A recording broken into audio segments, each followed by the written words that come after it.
was trembling. Now, I was looking at that slideshow and how our church has grown and all the youth that's in our church, and it's inspiring. And then something I've been thinking about is I'm going to base everything on Proverbs 22:6. It says, "Train up a child in the way he should go, and when he is old, he will not depart from it." And basically to plant that seed. And I'm thankful that whenever I was young, that my grandmother and my mom raised me. And my grandmother, she was just a really strong Christian. And she, Brother David knows, I grew up going to church with Brother David. And watching her whenever I was young, I remember I was diagnosed with ADHD, and then, as I got older, the H fell out of it. But anyways, my grandmother, I watched her do a lot of old-fashioned things. I watched her render lard and plant a garden, and a lot of fascinating things. And I also watched her praise the Lord. And I would watch her, just her determination for prayer and to talk with the Lord. And a lot of the stuff, she would relate the Lord to whatever we were doing. She'd always find a room for a meaningful talk. And tell me how the Lord benefited us. And we didn't always have a lot of money,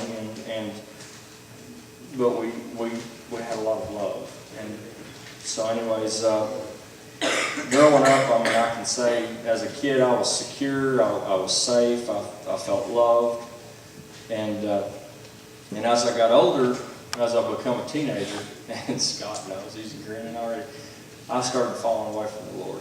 And I was given choices that I could make, and I'd go spend the night with a friend or a cousin. And so Matthew 16:24 says we must deny ourselves. And whenever I say deny ourselves, I wanted to go and hang out with friends because I knew it would be a lot of fun. And it just so happened to be most of the time it was on church night. And I found a way to avoid going. I fell out. And I also got to make a lot of choices there, and they weren't always the best choices. I started staying up late. That led to missing school.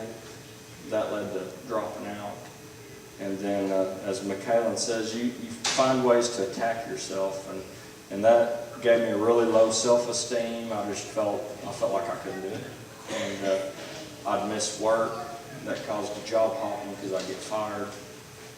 And so anyways, I was in this rut, and I remember thinking, I'm better than this. I'm the only one in my family that dropped out of school. And so I was saying, and it's not, I know that a lot of people have stories. This may be a lot different. But I knew the one thing that could lead me back to that path that I needed to go was to put my trust in the Lord. And it took a long time to dig out of that hole. It took a long time to put myself in it.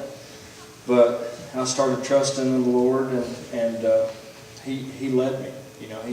He put the right people in my path.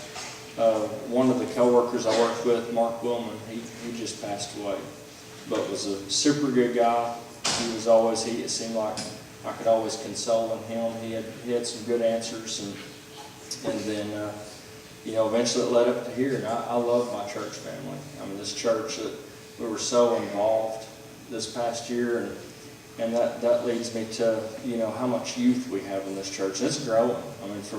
From the beginning of last year when we was at the other church, there was 10 youth to 50 or 60. And Psalms 127, it says that children are heritage from the Lord, and a reward from Him. And it says, like arrows in the hands of a warrior are children born in one's youth.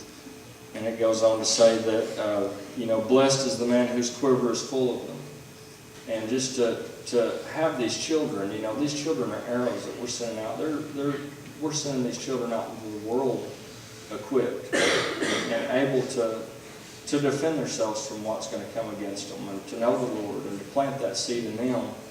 Because if I would have never had that seed, I'd be so lost. If I wouldn't have had the people put in my life that the Lord chose to put in my life. I'm so thankful for that. And, to put yourself in that rut, and it's natural for sin to tug at us, and for us to be tempted and determined. But if we're strong enough to get to know the Lord, and it says in John 1, it says that in the beginning was the Word, and that the Word was with God, and the Word was God. So if we want to get to know the Lord, to read His Word, that is God.